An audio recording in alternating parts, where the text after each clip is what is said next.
E aí, pessoa, bora falar sobre Narcos?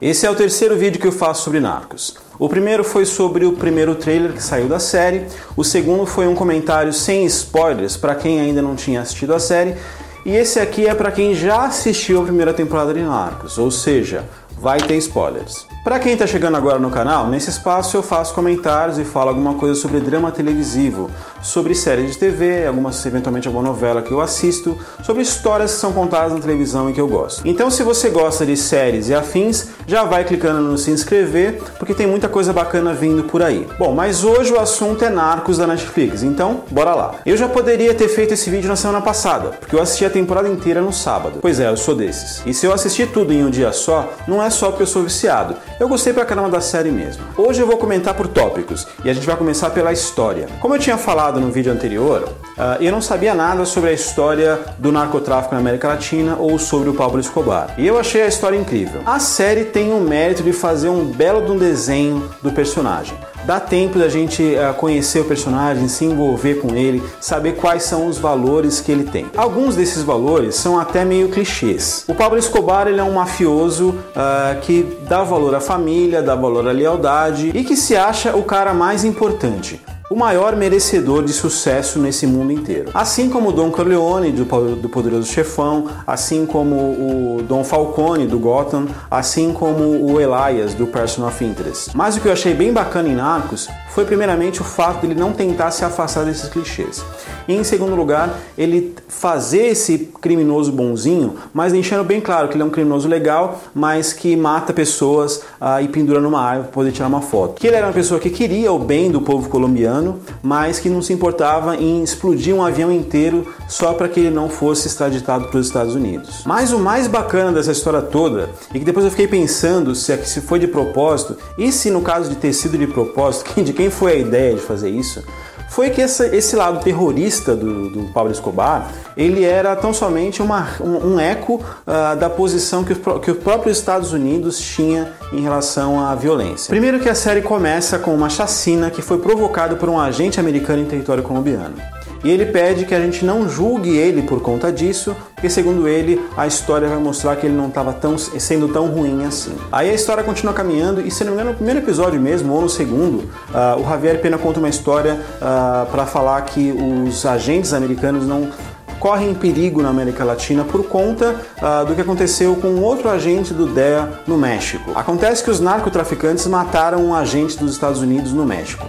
E por conta disso, os agentes da região ali provocam, não fica claro como, mas eles botam pra fuder ali na cidade e matam geral para que ninguém mais se atreva a mexer com os agentes americanos. Ou seja, bonzinho nessa história ninguém é.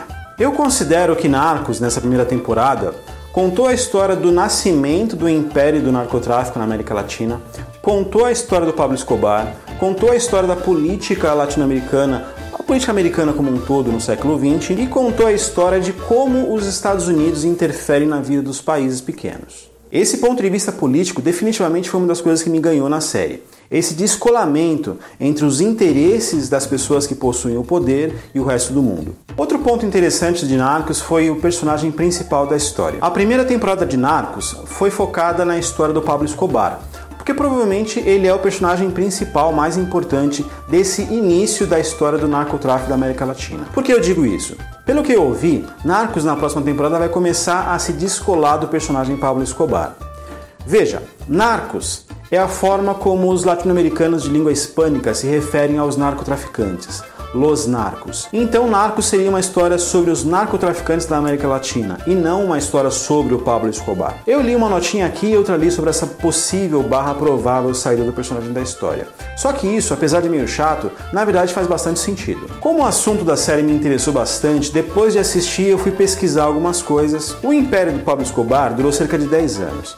Esse último fato que a gente viu no final da temporada, quando ele é obrigado a fugir do presídio dele, La Catedral, acontece mais ou menos um ano e pouco antes da morte do Pablo Escobar. Ou seja, a saga do Pablo Escobar já está bem próxima do final. Na segunda temporada, Ou a série se livra do personagem já logo no começo, ou o ritmo de contar a história vai ter que ser bastante modificado. Para manter o personagem até o final, precisaria ser contada mais ou menos 1 ano de história em 10 episódios. Eu até acho que o ritmo de Narcos é rápido demais, mas eu acredito que na próxima temporada a gente vai ter muitos personagens novos. Mudar o ritmo de contar a história tão radicalmente de uma temporada para outra, eu não sei se isso seria legal. Tirar um personagem assim tão principal da série pode ser complicado.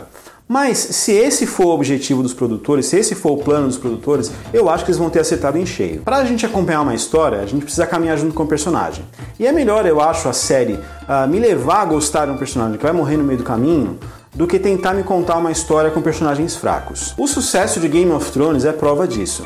E já que eu estou comparando, talvez se Magnífica 70 tivesse dado mais valor à história dos personagens, talvez ela tivesse sido uma série ótima, ao invés de uma série só boa. E por fim, o que eu não gostei em Narcos e que também não gostei em Tropa de Elite. Voice-over. Para quem não sabe, voice-over é aquela narração que o personagem faz por cima das imagens, aquela contação de história. No caso de Narcos, se eu não me engano, é o agente americano que faz. Em Tropa de Elite era o Capitão Nascimento. Tropa de Elite tinha muito voice-over. Narcos também tem muito voice-over. Dexter também tinha bastante voice-over e eu odiava. Eu odeio voice-over. Reza a lenda de que Tropa de Elite, segundo o plano original, era para contar a história do soldado André Matias, mas na hora de fazer a edição do filme, o personagem não ficou muito legal. Aí surgiu a ideia de trocar o protagonista do André Matias para o Capitão Nascimento. E a voice-over veio para fazer isso tudo fazer sentido. Eu até confesso que a voice-over de Tropa de Elite não é assim tão ruim. É que no caso, ela mais comenta a história, ela não necessariamente conta a história. Mas ainda assim eu não gosto desse artifício. Eu prefiro somente ver a história acontecendo na tela. Mas tem muita gente que gostou. Eu fiquei com a impressão de que a história da primeira temporada de Narcos poderia ter sido contada em 2 temporadas ou então numa temporada mais longa. Mas por algum motivo eles resolveram espremer tudo em uma temporada só, e a voice-over vem para acelerar essa narração, para que a história faça sentido em coisas que não estão sendo necessariamente mostradas na tela. Mas eu fico bastante confortável em dizer que, na minha opinião, o único defeito de Narcos foi ele ter sido curto demais. Poderia ter sido mais longo, com as histórias sendo melhor contadas, mais desdobradas. Narcos é uma série muito boa. Boa história, bem contada, com bons personagens. Mas essa é somente a minha opinião. O que vocês acharam da série? Deixa lá embaixo nos comentários o que vocês acharam da série. Se você ainda não é inscrito, se inscreva no canal para outros bate-papos. Se você gostou desse vídeo, deixa um joinha que isso ajuda bastante na divulgação do canal. E se você gostou mesmo, adiciona ele nos seus favoritos e compartilha o vídeo com os seus amigos que já assistiram Narcos. O importante é ficar todo mundo por aqui para a gente continuar debatendo séries, que é o que a gente gosta bastante. É isso aí, pessoal. Por hoje é só. Tchau.